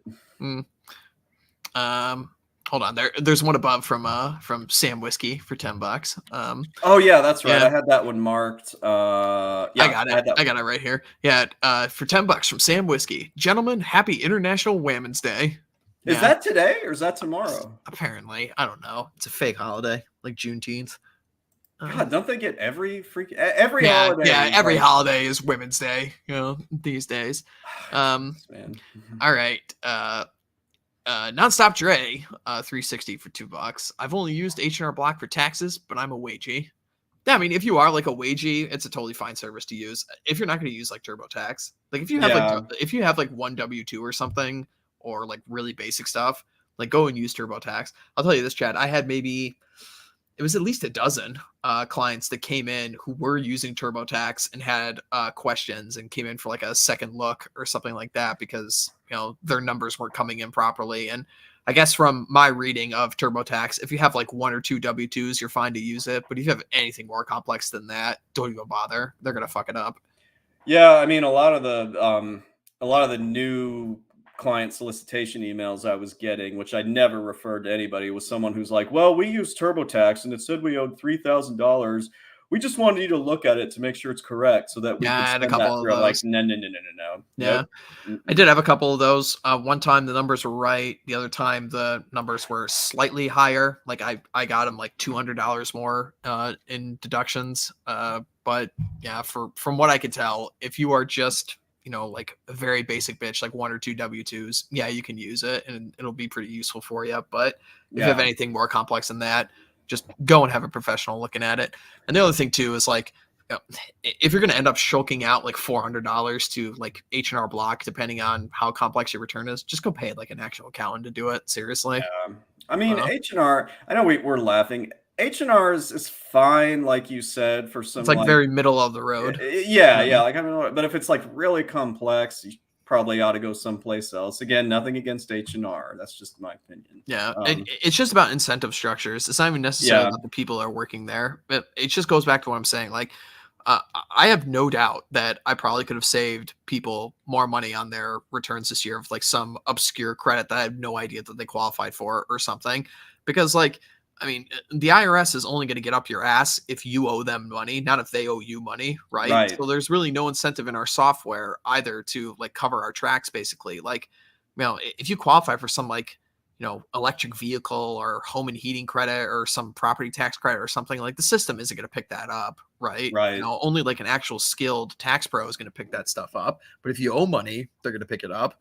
So if you have anything that's like, remotely complex, just get like a real person to look at it, man. Just spend the money. I mean, I'm biased, but I agree. So, yeah. Few quick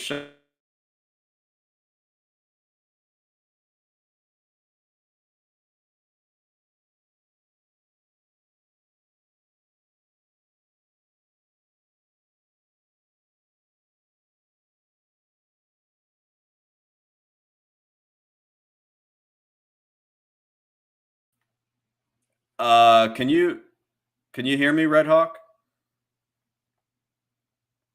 RedHawk, can you hear me? Ooh, okay.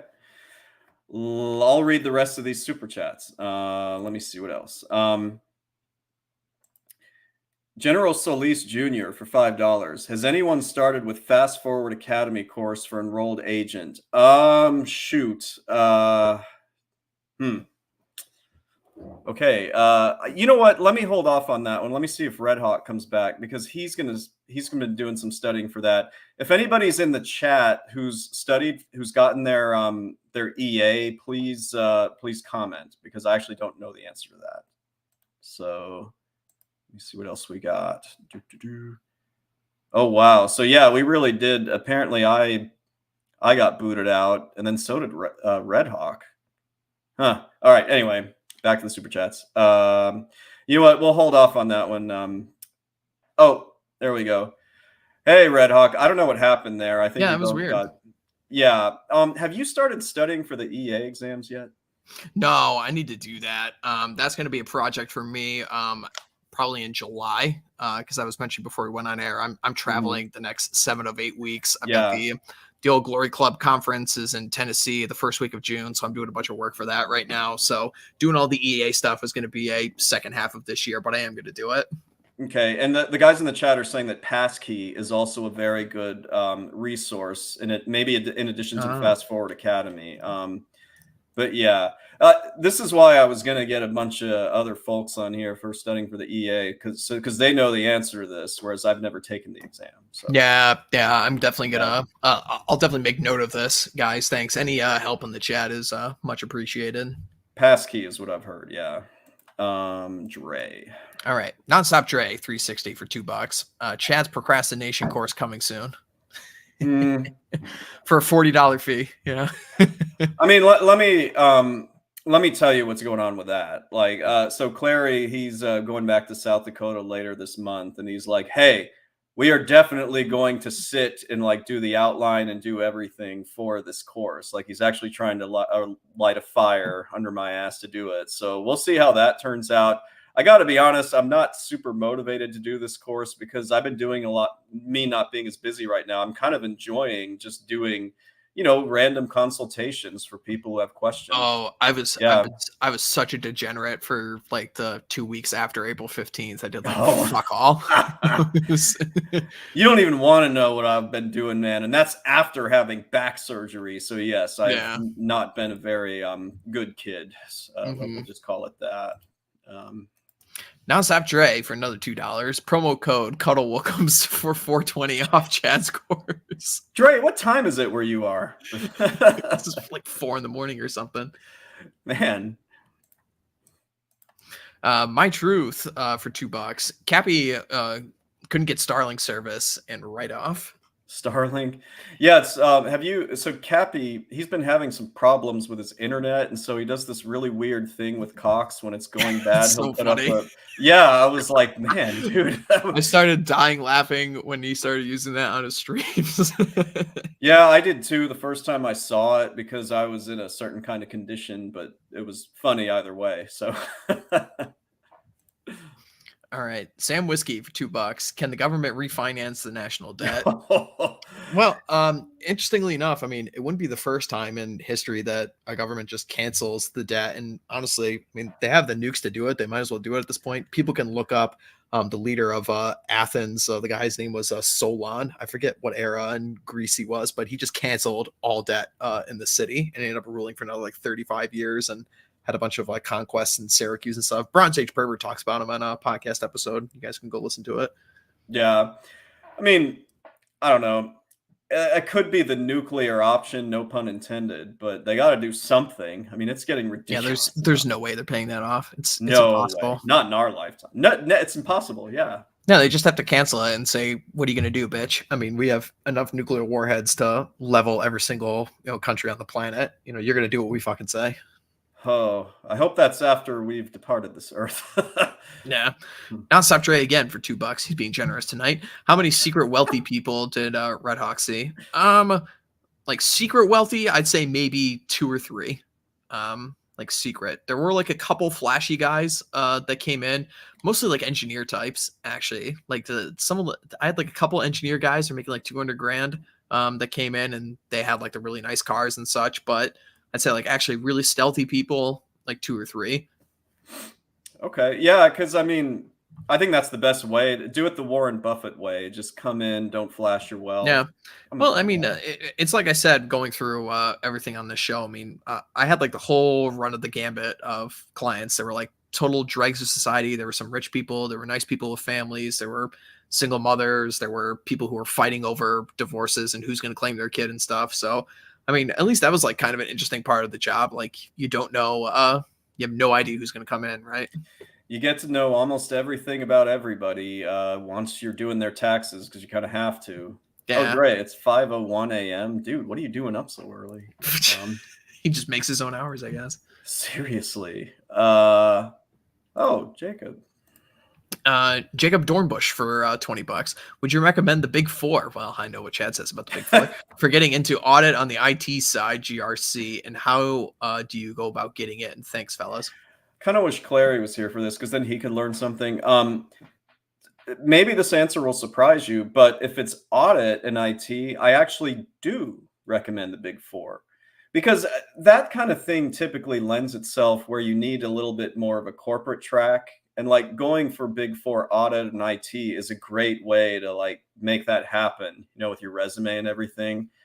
You can still be self-employed later. I'm just saying you need to gain experience. And I think Big Four is good for that on that side, not necessarily tax. I'm talking about audit and IT. How do you go about getting in? Man, that's always tough. Demographics play a part. The school you went to plays a part.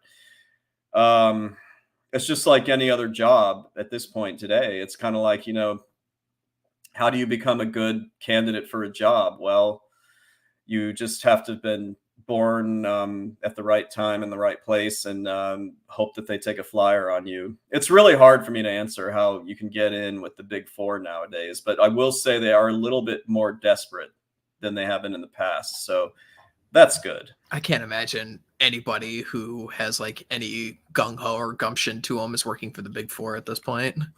No, I mean, you still get the losers that I remember were around, 2024. So, wow, I was in grad school 14, 15 years ago. There were a bunch of, people like, ooh, Big Four. But I mean, that was a long time ago. So, yeah, I think it's really going out of style. Dr. Paradox again for $2. I sent pics to your Gmail. Win, win, win. I guess he sent you an email, Chad. Oh, okay. Well, I'll take a look at that after the stream. Cool. All right, justify misogamy for $2. So an S corp can't both deduct expense and take standard deduction. So justified misogamy. Well, do you want to take a stab at this, RedHawk, just to test your knowledge, or I can just cover it? I'll go for it with your Okay. S corps and whatnot.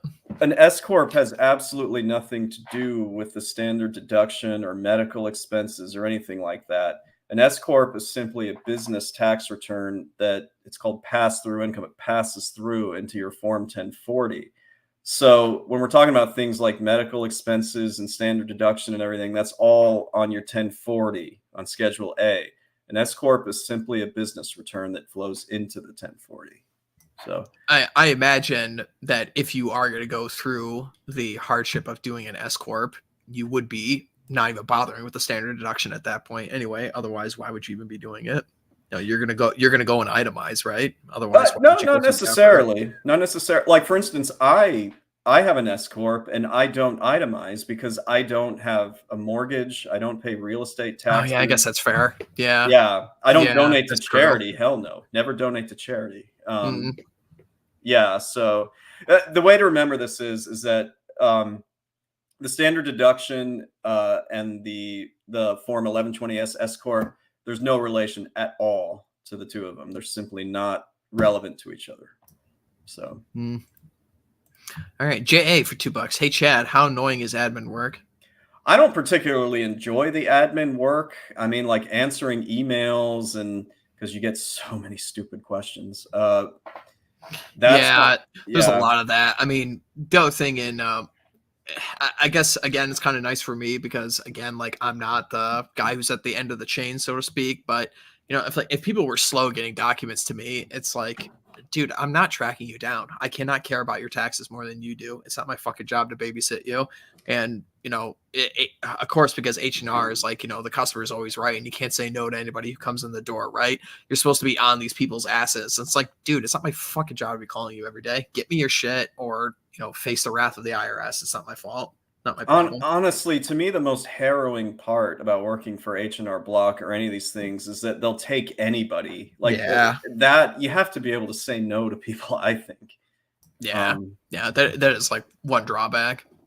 Yeah. But I mean, that's not up to you, and they're not going to railroad you with, something ridiculous. Yeah. I mean, like, at least that kind of balances it out because, all right, they force you to see the client, but they don't actually force you to face any consequences if, issues arise from that. So, I mean, it really is just one of those jobs where it's like zero consequences, kind of like working for the government. Yeah. And so to answer your question, Jay, I hate admin work because it's not really value added. But if you have your own shop, you just got to deal with it. Otherwise, you have to hire somebody who is going to take it off your hands, but you have to pay them. So it cuts into your bottom line. All right. Beast with Red Pill for $5. I'm thinking of doing this on the side while I get my bachelor's in accounting at Western Governors University. Can I make my own hours at H&R? There are 3 H&R blocks near me. I mean, at least for my office, it was make your own hours, and I can't imagine it's much different at the other ones just because they're starving for people. So make some inquiries.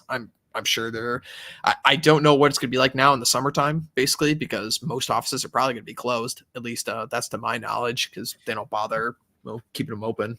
Well, let me ask you this real quick. Do you feel like you could have worked part-time throughout busy season? Not the full-time you did, but part-time, and then taken courses as well if you wanted to?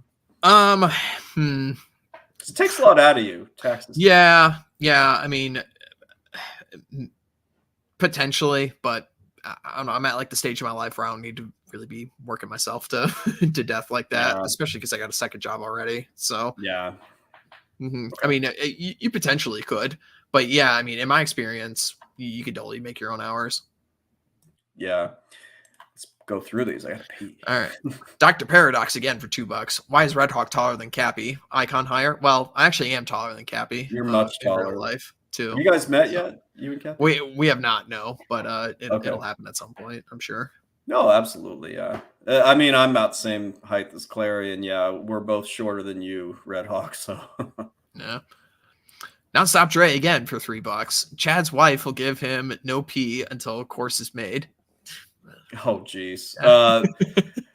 So Dre has met the candidate, and that's why he loves calling her the wife and, saying I get Yeah. 9s and 10s. So if that, Yeah. fortunately, Dre, she doesn't hold me to that requirement, but we'll see if that course gets The made. candidate seemed very nice when I talked to her as well. So She's the best. Mm-hmm. All right. Okay, Lord, for $2. When is King Crab coming back on? Yeah, he was a cool guy. I'd be interested to hear what he has to say. Also, happy Cap Tax. Cap Tech. So King Crab actually emailed me just a day or two ago, and we are going to bring him back because, I mean, you remember his story about the bookkeeping that he was getting into. Yeah, And even, I seem to recall he tried to work at H&R and he yes, he hated it or did. something. So Yeah. yeah, he's an interesting dude. I'd be interested in hearing more on the bookkeeping side as well, because as I'm looking more and more to working for myself, whether it's after one more season with these guys, I'd be interested to hear what he has to say some more. So I would be very much looking forward to having him come back. I owe him an email response. I'll get him back on here pretty soon, actually, maybe in the next week or two. All right, cool. Dr. Paradox again for $2. Elkins, better paint, aesthetic gray. I guess he's referring to your background. Oh, yeah. Well, I won't be here much longer. I have a much better background down there, in the Southern Command, so to speak. So, yeah. Mm-hmm. My truth, the king. My truth for $5. If U.S. did cancel their own debt/bankruptcy, and some of us are still citizens but living overseas, what do you think the dollar would do or behave? Honestly, I think that everyone would be forced to call our bluff because, I mean, it's whether they could actually do it, who knows? But I think at the end of the day, most people are just going to keel over. I mean, like, as much as the United States really sucks, everywhere else is way worse. So that's the thing. I mean, you can look around here and be like, oh, the dollar is not going to be the world's reserve currency anymore. It's like, if not the dollar, then what? I mean, yeah, it's literally nothing else is even remotely close to comparison. I mean, right. And I won't speak for you, RedHawk. For me, that's not a flex, us saying that. That's just a reality of like, we're not I wish Yeah. see, I'm from the side who takes a much more of like American supremacist kind of thing. Like, I wish we would go around swinging our big dicks, instead of being a bunch of like, I was gonna say the F word, but I can't say it on your stream. But like the way we conduct business overseas, like a bunch of pansies, it's like, no, we should be waving our big dick around and forcing people to what we do, but we just so half-assed about how we do it. If we're gonna be an empire, at least be one that's actually cool. But we don't even do that. We're just so half-assed in everything we do. It's really pathetic. It kind of is, yeah. Let me see. Let me see how you think that. Yeah, I'm not worried about this at all. It's not a bad question, but I don't think it would change a whole lot as far as the currency. No, things are just going to continue to inflate and cost more and cost more. And like, there's guys like Patty Leather here is bringing up like BRICS in the chat. It's like, have you seen the BRICS nations? Like, I'm not afraid of any of these people. Like, nobody wants to work. That's the other thing. Nobody's got the natural resources like the United States does. Nobody has the nukes. As much as America has like a shitload of really, really big problems that we have to deal with, like everywhere else just has it so much worse than we do. Agreed. And I wouldn't want to live in a single one of those BRIC countries. not a damn one. Yeah. I mean, the only one maybe would be Russia, but their language sucks. You have to learn it. That'd be tough. Yeah. Certainly not India. Fuck that. Fuck that place. Just a real quick shout out to Monero Mateo. Good to see you, dude. That is actually all the super chats. RedHawk, I did link your channel down below in the description, but is there anything else you want to mention about where people can find you and stuff? Most of my work these days can be found over at the Old Glory Club. If you guys are interested in right-wing Americana news that is not Republicans, because Republicans are a bunch of pussies, and as soon as we destroy the party, the better. You can check out my work over there. I post a lot of articles on our Substack. One recently was about the Whammon question. A bunch of right-wing women are bitching again, so we had to put them in place. We are having our second conference is coming up in early June. Some guys that you might be familiar with also contribute to our stuff, like our good friend TJ Martinell is a regular contributor at the Old Glory Club. So if you guys are interested in that, go over and check that out. That's where most of my stuff can be found. We stream every Thursday about Americana news. It's called Pony Express Radio. You guys can go and check that out. And I've tuned into some of your stuff on Twitter too. This is fun to. Oh yeah, I joined. I'm actually gonna join one. Probably coming up in a couple hours here. My friend Mr. D hosts Twitter Spaces every Wednesday and Friday, so I'm usually a frequent on those. And I do see Elkins pop in there from I'll keep an eye out for it later tonight. I got to call the candidate, but then maybe I'll go back on there. Yeah, it's kind of funny because it's basically just.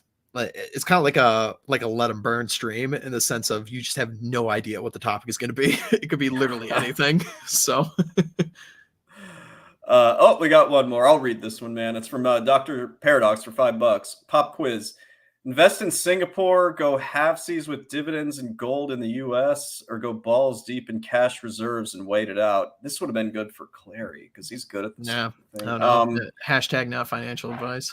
Let me invest in Singapore, go halvesies with dividends, or go in the U.S., or go balls deep in the cash reserves and wait it out. Cash reserves. I'm not really sure I would go that route. I don't know enough about Singapore to say whether you should invest. Yeah, I don't know.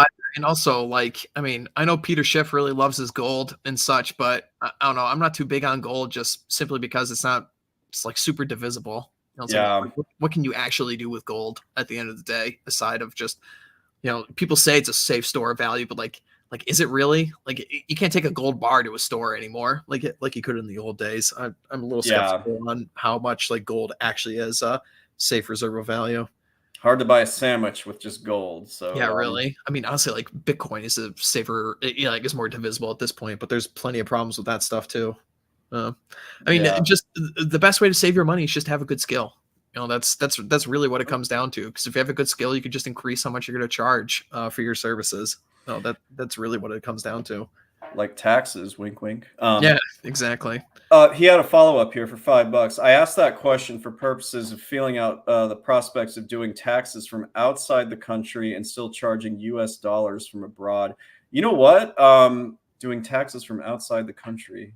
Okay. So you're actually interested in doing this. Yeah. I didn't know that. I guess it depends on which country too. I mean, and I'll just speak frankly, Americans over here are going to have a lot more skepticism if you're coming from a place like India or Southeast Asia, as opposed to if you're coming from like the Bahamas or Canada or something. It's really going to depend on the country. So yeah. And let me this was actually the first question. Yes. If the U.S. canceled their own debt and overseas, what do you think the dollar would do behave? And you're asking because you may want to go overseas. The dollar's still gonna be the best. Yeah, I'm not too concerned about. Like, come on, it's like what, like a 20. I mean, isn't like the Japanese yen right now like absolute tanking right now? It's like 20 to US dollars right now. Like, it's just the best. It still really really sucks. We have a shitload of problems with it, but it's what does Cappy say? It's the thinnest chick at a fat chick party. Basically, I mean, if the U.S. did, I'm not at all concerned about the dollar. I mean, it's not like we're in Zimbabwe where you remember it was like $20,000 or 20,000 Zimbabwe's, whatever, would get you like a popsicle or something. That's not really what's happening here. No, but, I never really worry about the day where the United States is like super hyperinflation, unless like the only way that ever comes about is if we get into like a nuclear war or some shit. And at that point, it's like your money's not gonna be worth anything at that point anyway. Like bullets and whiskey. Last thing before we wrap up, Bacon is just saying that Cappy does say silver. You probably have a better feeling about silver than gold, do you? Or are you kind of the same? Yeah, probably. I mean, it's just more divisible. I don't know. Like, I'm just skeptical of precious metals in general at this point. It's like everything's on credit. Everyone just pays digitally. It's like what can you actually do with it at the end of the day? I feel like once like the boomers die off, like who's going to be investing in precious metals after that? It seems like an asset class that just doesn't like. It has like no weight with like the younger people. Like, does anyone know like a Zoomer that has like precious metals or is really into it? They're all into like crypto and stuff. Right, and Peter Schiff is like 75 years old, right? Yeah, so, I know. Wait, guys, one more day and gold's going to reach an all-time high. He's been saying that for the last 30 years. I mean, geez, man. You know what's really funny is if you listen to any of these like boomer commentators like Judge Napolitano or stuff, they all have like the gold, ads. Yeah. It's like call 1-800-GOLD. Or if you listen to like Mark Levin's like call 1-800-GOLD and tell them Mark Levin sent you. Mark Levin. Yeah. When you're a total waste of space, like I've been for the last 2 weeks, you watch some daytime TV. I mean, God, the commercials are just awful, full of this stuff aimed at boomers, aimed at like siphoning off, reverse mortgages and everything. But yeah. One more from the doc. Yes, sir. Yeah. RedHawk distracts from gold. Very telling. Remember, I'm also Chinese, buddy. You tell on yourself. Yeah. I didn't know you're Chinese. I didn't know that either. Maybe he's over in Singapore. He's been asking questions about it. Dr. Paradox, I'll keep an eye out for your email. As soon as we're off, I'll go check. So, RedHawk, thank you so much. Appreciate you hanging in there, unlike Clary, who had dinner plans. And so he's going to miss out on some of we'll decide if we want to be honest. But yeah. Well, thanks as always, Chad. I know we were talking about doing this for a while, and it was always fun to crash with you and partake in some hilarious stories. And no doubt I'll be back on again, maybe for next tax season and see what I'm doing. But I do have to give you a lot of credit, you and Cappy both, because had you guys not talked about this on your respective shows, this never would have hopped on my radar as something that I should be doing. So I can give like a full endorsement, at least from my experience. If you have zero tax experience of any kind, I mean, literally zero, and you can definitely go work at H&R, you could get some decent experience like I did. So I would recommend it. Well, good, man. You're kind of paying it forward for us just by talking about your experiences, because, I'm not working at H&R Block, so I need folks to tell me how it is. So this is really valuable, and I appreciate it. Yeah. All right, RedHawk, we should hang out when? Soon. Oh, just last thing. Thank you so much for the generous super chats, you guys. That you kind of blew my mind on some of these. I really appreciate it. So we'll make sure to divvy it up accordingly amongst me, RedHawk, and Cappy. So we'll catch you guys next time. All right. Yeah. See you, chat. See ya.